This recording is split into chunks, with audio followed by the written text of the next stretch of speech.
Hey guys, what's up? Loco here. So today's the Monday of March 3rd, and yeah, a huge news drop regarding Team Liquid's AD carry position, so let's get right into it.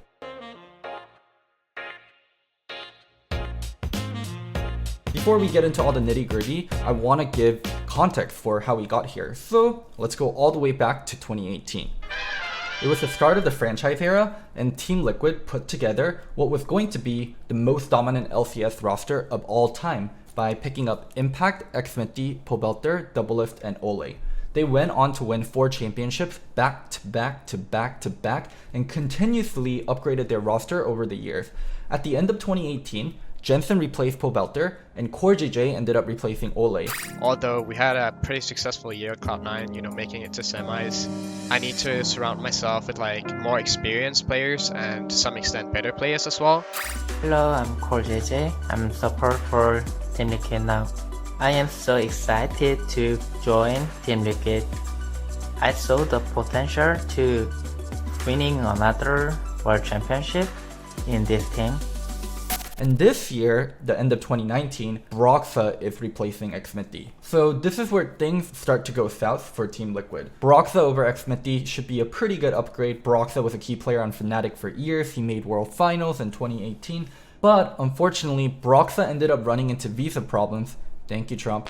And was not able to play the first 3 weeks of LCS. And Schernfire, who was supposed to be the Academy jungler for Team Liquid, ended up subbing in. Team Liquid's play with Schernfire was pretty lackluster, and even considering the sudden substitution, they failed to meet expectations. There was a lot of problems on Team Liquid and individual underperformance from almost all the members, but Doublelift was the center of criticism. First of all, it's Doublelift. He's the one and only 7-time LCS champion and the captain and star of Team Liquid. But there were more reasons than just being LCS's golden child for Doublelift receiving all these criticism. The start of Season 10 was primarily dominated by 2 AD carries, Senna and Aphelios. Both were masterworks of 200 plus years of game design, and frankly, the 2 most broken AD carries available. And when AD carries are broken, guess what? People spam the hell out of them. Senna offered a level of utility never before present in an AD carry skill set before, and Aphelios, well, he did crazy things. He had extremely long effective range, and his damage with Chakram and Severum allowed him to melt neutral objectives like Baron. This is where the problem started for Doublelift. He really could never get the hang of Senna,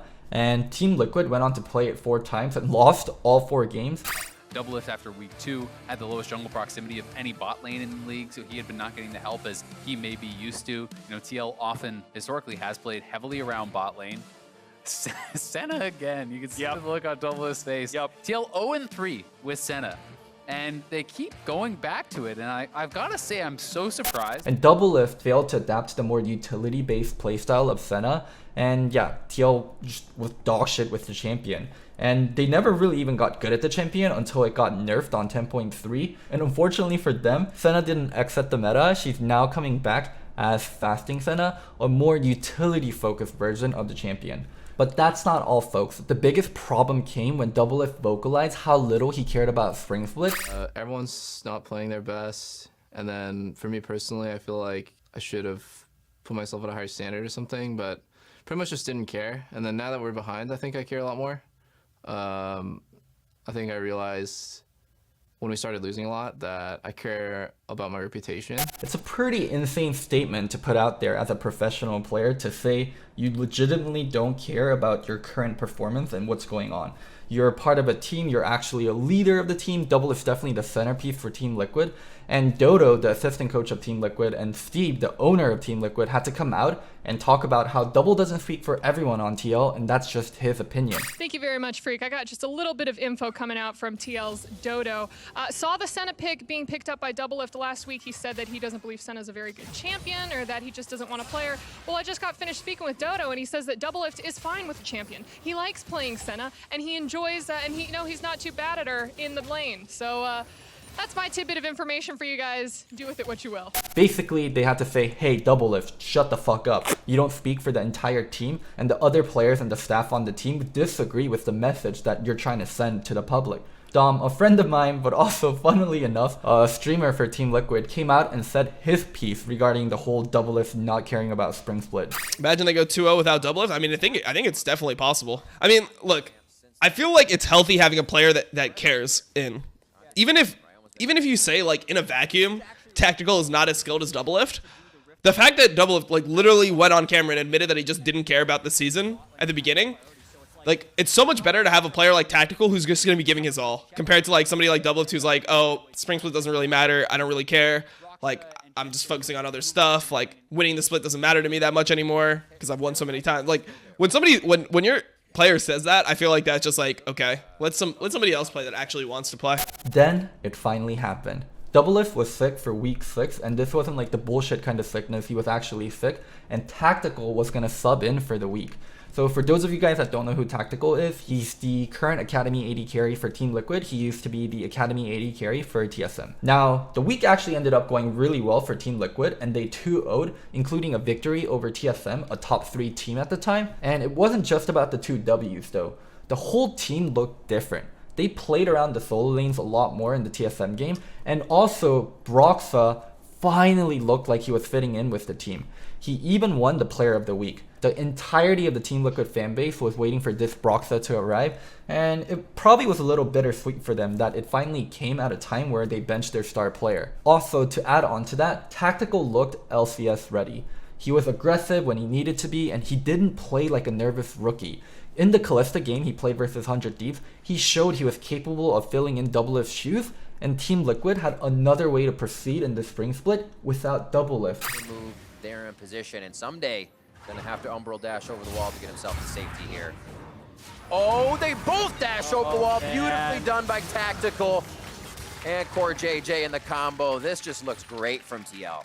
That weekend with Tactical changed everyone's outlook on Team Liquid. For the fans, the analysts, and even the players and staff on Team Liquid. Team Liquid has always been Doublelift's team since the franchise era, and every single player joining the team talks about getting to play with Doublelift. I mean, Xmitty wasn't even going to join Team Liquid until Doublelift joined first, and when Core JJ joined, he talked about, it's such an honor to play with Doublelift. I played against this guy when I was in LCS and when I was an AD carry, and he was such a hard matchup to go against, and everyone in NA respects him. So yeah, it's been Doublelift's team forever. And it's not just the way people talk about the team, it's also the team's play style. It really revolved heavily around them too. But now people are starting to see it doesn't have to be such a Doublelift-centric team for this team to succeed. They've always had all-star level players surrounding him, and they finally got to shine last weekend.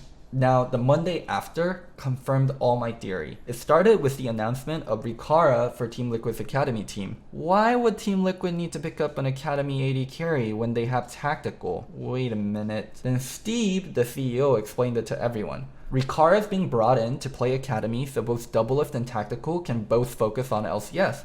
Tactical is going to be starting next weekend, and we're going to continue to evaluate week by week. Yeah, Tactical's the starting AD carry, and Doublelift's gonna have to earn his swap back. And finally, Doublelift broke his silence, and this is what he said. I'm benched because I had no motivation until very recently. Being sick and unable to compete gave me my passion back, but too late. I'm sorry towards every one of my teammates, and I'll be working from now on to regain their trust. First of all, I want to say both sides handled it very maturely, especially from Doublelift's perspective. He could have gone apeshit with this and made it known that he was a star player, he's not okay with benching, and he wants to join another organization. When C9 did the same benching to Jensen, Smoothie, and Sneaky, it definitely did not go down this smoothly. So props to Double. Now, I think it's really good for Team Liquid how things are playing out. It's a win-win situation. They can do well with Tactical and find a new identity around the solo lanes, and if Doublelift fixes his attitude and puts in the work, he'll come back as the best AD carry in the league, and then TL just upgrades and they're better than what they were before. In the case he doesn't though, they can just stay with Tactical and build on that new identity. I will say there is something that everyone is missing. This is going to be a really big ripple in the future of Team Liquid beyond just this spring split or even summer split. Everyone's contract is up at the end of 2020, except for Core JJ, who renewed his contract into 2022. The future of Team Liquid might not be so star-studded. They are the highest spenders in LCS by a large margin,